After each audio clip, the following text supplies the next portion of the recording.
Well, good morning and welcome to Encounter Church, where you matter to us, you matter to God. My name is Dirk, preaching pastor here at Encounter Church. And the title of today's message is called One Life to Live.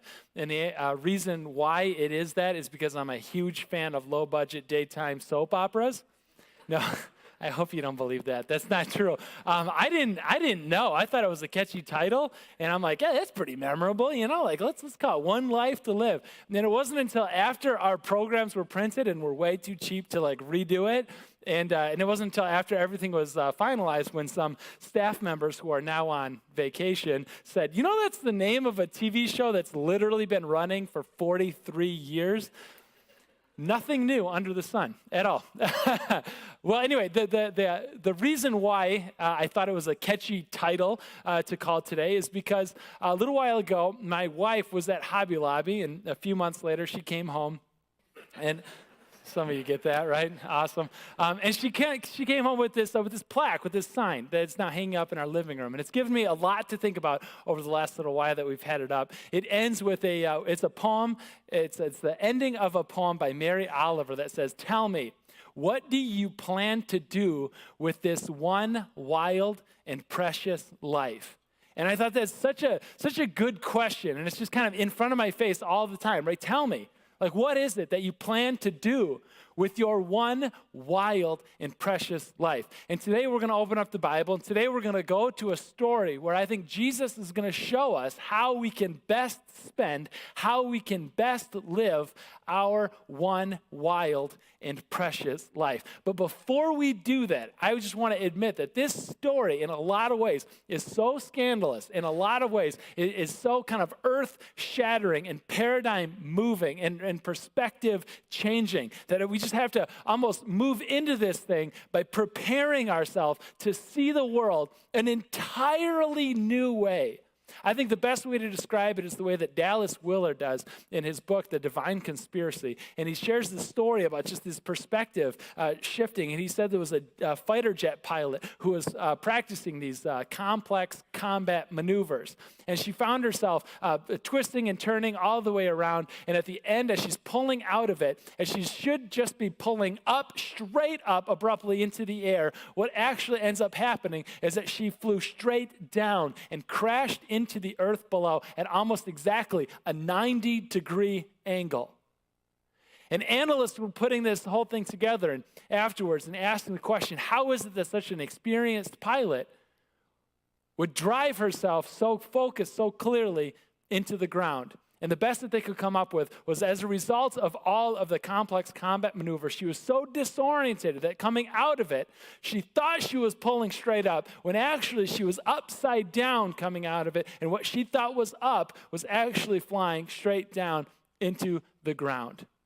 Now, the reason why I want to share that story this morning is that I think a few of you in the room, or a few of you listening or watching online today, are coming out of your Christmas season. And it feels like you need to pull abruptly out of it all. But the way that many of us are living our lives and the way that we're making our decisions are, in fact, flying straight down into the ground below. And this story that Jesus has for us today is meant to so abruptly turn our whole worldview, our whole perspective upside down, that many of us, if we listen to Jesus and we do what he says, it's going to look like we're going to drive our lives right into the ground. And we say, Jesus, why would you want me to live that way? Why would you want me to drive my life right into the ground that way? Why would you want me to sacrifice that way? And Jesus says, no. You're upside down the whole time. Now we're pulling up. I'm showing you how to pull up and out of it this entire time. So let's go to this story. It's found in Luke chapter 16. The words are going to be on the screen behind me. If you'd like to follow along in a Bible underneath that chair in front of you, you are welcomed to do that as well. This story, by the way, is so scandalous that in the 4th century, so a few hundred years after the time of Jesus, as the Jesus movement is like really, really blossoming and really like catching fire and moving all throughout the Roman Empire, there were some skeptics and some naysayers who were trying to stamp out the Jesus movement, pointed to this story that Jesus told and say, see, the followers of Jesus are nothing but a bunch of liars and thieves and corrupt individuals, because that is who is at the center of their belief system, is somebody who would teach a story, Jesus, who is a liar, who is a thief, and who is such a corrupt individual. After all, who else could possibly do a teaching like this? I mean, this story just rocked the world for those early followers of Jesus. And I think once we put it together, we're going to have that same kind of reaction to say, wow, why in the world would Jesus teach such a bizarre, twisted story like this one? All right, it starts off in verse 1. It says, Jesus now told his disciples, it was a rich man whose manager was accused of wasting his possessions. Now, there's two key players in the story. There's a rich guy. He probably lived in a small village with maybe a few hundred people in it, maybe 100 people, maybe less. It's not a huge metropolis. That's important for the story. The wealthy individual probably owned a huge deal of land, and he would kind of contract it out or sublease out some of that land to farmers who would work the land and who would pay him back little by little all throughout the term of the contract. Well, he had a money manager that was in charge of buying things that were needed for the upkeep of the property or the business. And this money manager, turns out, is wasting some of this money. So he's got some reports that are coming in and saying, listen, your business owner, your business is your business, and I don't want to tell you how to run your business. But I know you, and I know how your manager has been spending your money. And it just doesn't seem like you would want your money spent like that. And he thought, well, that's kind of strange that somebody would give a funny report like that, until the second one, and then the third, and then the fourth guy who comes up to him and says, listen, your business is your business. You run it however you want, but it just doesn't seem like you're the one making these purchases, making these decisions. So then he decides, okay, enough is enough. I got to do something. It doesn't matter how long this guy has been my money manager, has been my business manager. A change is needed. So in verse 2, this is what we see. So the owner now called him in and asked him, hey, what's this I hear about you? And he has two things now. Number one, give an account of your management. And then two, because you cannot be manager any longer. So essentially, he fires the guy and says, you're no longer going to be my manager, except for I'm not firing you today. I'm like firing you next weekend. Go home, clean up the books a little bit, put one finalized summation on everything, and then come and bring it back to me. Now, this story is exactly the reason why we don't fire people like next week sometime, because it gives us huge opportunity for shrewd individuals like this one to really exploit the generosity of the owner. He's fired, but not yet. Nobody, critical to the story, nobody except he and the owner knows that he's fired. And this guy realized, I got to make some quick decision making here. I got to do something in order to be set up for whatever comes next. So this is what happens in verse 3. The manager said to himself, what should I do now? My master is taking away my job. I'm not strong enough to dig. There's probably an accountant joke in there somewhere, but I'm not going to make it because there's a lot of accountants that go here, and I heard about it at 9:15. I'm not strong enough to dig, the manager says. I'm ashamed to beg. I know what I'll do so that when I lose my job here, people will welcome me into their houses. Now, before we get into the plan, when he says, I know what I do, I know what my plan will be so that people will let me into their houses, he's not talking about what to do in order to get a dinner invitation. He's not talking about what am I going to do so that, people will have me stay with them or put me up for a little while. He's talking about getting another job. Most businesses in that day were run by households. This household, a family trade would be like blacksmithing or be like farming of a certain thing. So he's talking about being welcomed into another's house. He's talking about getting welcomed into and having another job. He needs to express some favors for some people now so that they can remember it when he is inevitably on the job hunt later on. And this is the plan that he comes up with. And I do not recommend this in your business practices. If you ever have the opportunity, listen. This is the whole reason why those skeptics and those naysayers trying to stamp out the Jesus movement called Jesus a liar, a thief, a corrupt individuals, and the followers are no better off than he is. This story on the surface level makes no sense at all. It seems like Jesus is imploring us to just drive our lives straight into the ground at a 90-degree angle. But listen to what he says. Okay, this is the manager now. This is the plan he comes up with. So he called in, verse 5, each one of his master's debtors. And he asked the first, how much do you owe my master?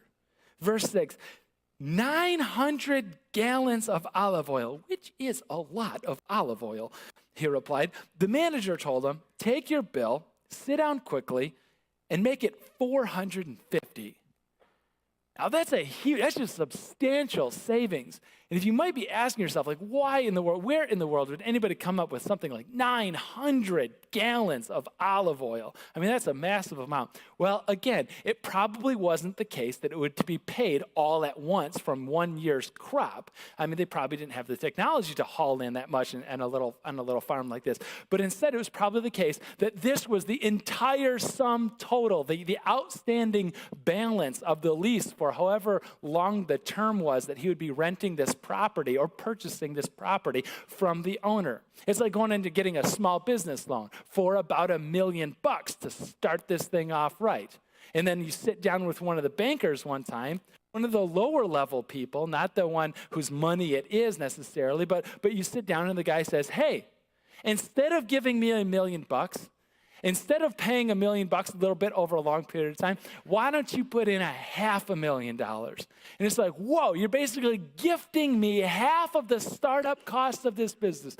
What a tremendous gift. And of course, as he walks out of that meeting, the guy who's just been forgiven this massive amount of money, he doesn't just walk out. He kind of like just floats out of that meeting because he just came into a windfall of a lifetime. And those numbers are actually quite accurate that I just gave you. 900 gallons cut by 450, cut in half. That half that he wrote it down was about $500,000.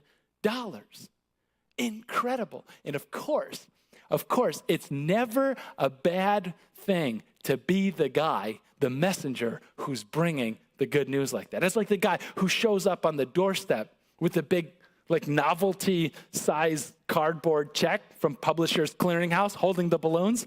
And it's like, great news, you're a millionaire. And it's like, and they scream and whatever, and they hug and all that. And people are like crying and no, you're crying, right? And it's this ugly everything, but it's beautiful, right? As this whole celebration ensues. It's never a bad thing to be the guy with the novelty cardboard check, even if it's not your money, especially if it's not your money, holding the check and holding the balloons and getting to share that amazing news. That's what the manager is doing in that story. And of course, he's saying, as they're going, wow, this is incredible. Thank you so much for delivering such good news. If there's anything that you could ever use from me, don't hesitate to ask. And the manager kind of says, great, I'll keep that in mind in my future endeavors. But that's not the end of the story. $500,000 isn't the end of the story, because in verse 7, he asked the second, how much do you owe? 1,000 bushels of wheat. Again, a tremendous amount of wheat, he replied. And he told him, take your bill and make it 800. So a forgiveness of about 200 bushels of wheat. The quantities and the commodity changed from olive oil to wheat, the numbers, all of that. But it's interesting, as Jesus is making up this story to share, to drive home his point, that he keeps the dollar value about the same. So it's about $500,000 that he's been forgiven. And so again, the guy doesn't walk out of that meeting where he received the cardboard novelty check and the balloons. He's floating out because he just came in to a windfall of a lifetime. And of course he says, listen, I'm so thrilled. Thank you so much for sharing this news with me. Manager, if there's anything that you ever need from me, please don't hesitate to ask. And the manager kind of smiles and winks at him again and says, I'll be sure to keep that in mind with my future endeavors. And you're thinking, oh man, keep in mind, This guy was not giving away his own money. He was giving away his boss's money. How is that guy going to respond? How would you respond if somebody just gave away a tremendous amount of your money? Well, what happens, because this is a small town, maybe 100 people, maybe 200. People know each other. Small towns, news travels fast. Some of you grew up in a small town, and it's like you didn't have to go online to hear the latest stuff. You didn't have to check your mail. I mean, you could just hear what the latest is from your neighbor, like because they know more about you and what's happening to you than you know about you and what's happening to you, because that's how quickly news travels in small towns. This small town is no different. A party breaks out, and people are celebrating, and people are happy, and people are partying. And the guy walks up, and there's music blaring, and there's dancing, and there's a fattened calf on the barbecue, because for whatever reason, that's what they always did. And he walks up, and he's like, hey, what are we celebrating? And he goes, what are we celebrating? We're celebrating you. We're celebrating your generosity. You are our guest of honor. And they explain what just happened and the windfall that changed the economy of this little village forever after. And then he sees his manager over there in the corner. And what does he do? Does he turn down the music? Everybody, there's been a mistake. That was actually not legal, what he did. You all still owe me the money. Nobody wrote any checks, so now there's a late fee applied onto that one. So just hit me back when you can, all right? And the celebration in his honor becomes a grape session in his honor. That's one option. It's probably what I would have done, to be honest. But this guy, I don't have $1 million either. This guy, verse 8, the master sees the manager, and the master commended the dishonest manager because he had acted so shrewdly. I'm like, come on, you've got to be kidding me. You see that turkey that just gave away $1 million of your bucks, and you see him, and you meet him, not with handcuffs in a squad car, but you see him, and you kind of like high-five him and said, huh, you really got me there, didn't you? Huh? What gives? I think the manager, he knew something. I think the only explanation for this is that he knew a couple of things about the guy that he had worked for so long. Namely, that he was a generous landowner, and that he was a fair landowner. The prices even, according to first century culture, they were fair prices. I think he knew that his master, this landowner, was fair and generous. After all, he's the guy who says, listen, because you've wasted my money, my possessions earlier on in the story, I'm going to fire you, but I want to give you one last opportunity to kind of make your transition and get everything straightened out and then hand the books to me a little bit later on. He's a generous, albeit optimistic, but generous individual owner of this property. And I think the manager knows that the owner has such an incredibly generous heart. And so he goes, this is my plan. I'm going to take everything that I have. I'm going to take all of the influence that I have with others. I'm going to take all of my money, all of my career, my experience. I'm going to take my reputation. I'm going to take everything that I have, and I'm going to push it all in and bank on the generosity and the compassion of that landowner. Because if I know him, I think that I do, in the party when they're celebrating him, he's not going to turn the music down and say, there's been a mistake, you owe me money with interest and late fees. I think what he's going to do is stand there at the center of the party in his honor, and he's simply going to say, you're welcome. And word will never get out that I gave away his money. And that's exactly what happens in the story. As the landowner says, good job. Well done. I commend you. And for Jesus' part, again, he's acknowledging that this was dishonest, but his point in telling the story was to drill home this truth that isn't about how best to manage money or do some accounting. It's dishonest, and he says that, and he's not commending the dishonesty, he's commending the shrewdness of the manager. Jesus explains it in the next line. He says this, kind of in like looking at the whole story. He goes, "For the people of this world are more shrewd in dealing with their own kind than are the people of the light." In a sense, he says, I've noticed, right, as walking around, I've noticed that the way the world works, that we all kind of get in a real way. But it's like the people of light, my followers, tend to take everything that they've learned about the world and they just sort of put it on hold or put it in a compartment, and they don't apply it to their walk with me, or they don't apply it to the truths that I've taught them. And the principle that I think Jesus is drilling home here and wants us all to realize, and definitely wants his people then, and the principle that the people then understood so abundantly clearly, is this principle of leverage. A principle of leverage is that you can use a tool or you use a leverage to exert maximum impact with minimal work. Okay, so the people who understand leverage more than anybody else is anybody who works with their hands, anybody who builds things, anybody who repairs things, anybody who uses tools on a regular basis. You guys know how important it is to use leverage. I brought one with me here. You might use one in your car. I'll use this one as an example here. It's just, a simple ratchet. And you might, I wanted to use a tire iron, but like I went out and I got in my car, in my trunk, and it was just like a can of Fix-It Flat. And I'm like, no more tire irons. Anyway, FYI, you might not be able to change a tire. Okay, so this is how leverage works. You got a lug nut on your wheel, and you might get down there, and if you're trying to like unscrew that lug nut with your bare hands, you're never going to be able to do it because it's taking maximum work with minimal impact. I mean, you're not going to do it. So what you do is you essentially just get a tool like this one, right? Or something bigger, more leverage, more power. And then so you got to like wrench it over, and so you can exert this maximum amount of impact with just a minimal amount of work. You guys get how levers work?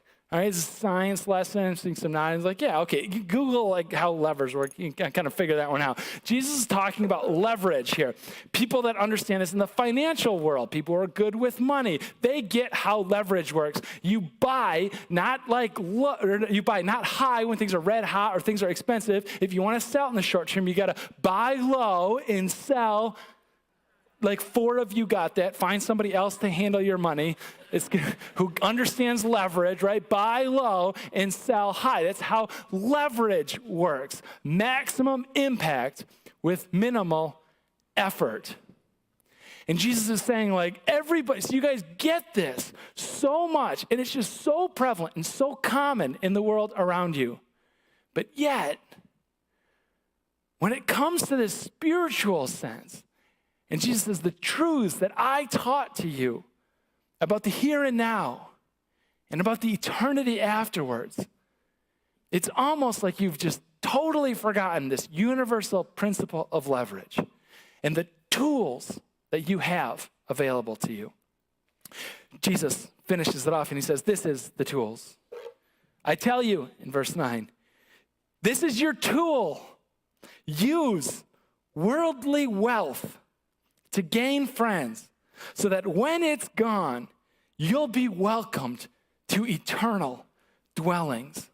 I tell you, you have this tool ahead of you. And Jesus names it as worldly wealth. And if you're thinking to yourself, I'm not a wealthy individual. I mean, I have a warm place to stay when it gets cold outside. In fact, I've built a little extra house for my car. My car has a house And then I have so much stuff that I want to keep that sometimes my car gets pushed out into the driveway and my car is now homeless because I've taken over my car's house. But like, I don't have a lot of financial resources. Like, just as a reminder of some perspective, $32,000 annual income, if you're there this year or if you ever plan to be in your life, puts you in the top 1% of human income earners in the entire world. So use worldly wealth, and we all have it to some level, but I think we can even expand that even more to say, use the influence that you have with other people, use the time that you have to offer, use the gift sets and the talents that you have at your disposal, use, in fact, we could expand it even so to say, use your whole life as a tool, as a leverage to change and to impact people's eternities. This is how this works. I heard a story, kind of a parable one time, and someone said there was a guy who lived a fairly modest life. He was generous with his time and with his treasure, but generally went unnoticed. He wrote his checks to organizations like World Vision or World Mission. He served in his church faithfully. And then one time in old age, in the middle of the night, peacefully, he passed on. And in heaven, he met Jesus. And Jesus said, come on, I want to introduce you to someone, a few people. And one by one, he's introduced to people who are there in heaven that he has never met before. And the people, one by one, explained to him, listen, you wrote a gift, and a missionary took that and was able to tell me about the hope that I can have in Jesus Christ. And he meets an adult, and he says, is it you? I think I remember. And he says, you took the time to tell me about the love of God when I was a restless, squirrely second grader. And you cared about me, and you told me about the love of God. And I believed you. And listen, it changed my eternity. He took what he had in the here and now, and he offered it up as leverage to change not just the next few years of somebody's life, although that would be something too, wouldn't it? But to change people's eternities. I tell you, the person who got this, I think, better than anybody was that one that we celebrated the birth of not too long ago. And Jesus Christ. And when he told his disciples that he had to suffer and that he had to die, there was objection. No, never, not you. I don't know what the life expectancy was in those days, but Jesus, as a 30-something, how could you sacrifice the next 30 years, the next 40 years of your life? Why would you give that up? Jesus, you're just kind of coming right into it now. Why would you give up all of the future? And Jesus says, why would I hold on to what I cannot keep at the expense of investing in what I cannot lose? Jesus is saying, from my perspective, from God's eternal perspective, why would I hang on to the next 30 or the next 40 years of my life when I could use my life as a tool, as leverage to change the eternities of countless people who would put their hope in me? Why would I do that? I mean, church, could you imagine if we did this? Could you imagine if we as the followers of Jesus did just that and saw everything that we have at our disposal, every bit of time that we have, every bit of giftedness that we have, our whole lives, our whole bodies, as leverage tools that we could use to exert maximum kingdom impact in this world with ultimately minimal effort for what we see on the other side, on the eternal side? I don't think we even need to imagine that hard, because I think those very first followers of Jesus did that. I think they did just that as they gathered together in the book of Acts. It tells us about this bizarre little church where they sold everything and they poured it all into the middle and they distributed it to everybody as they had need.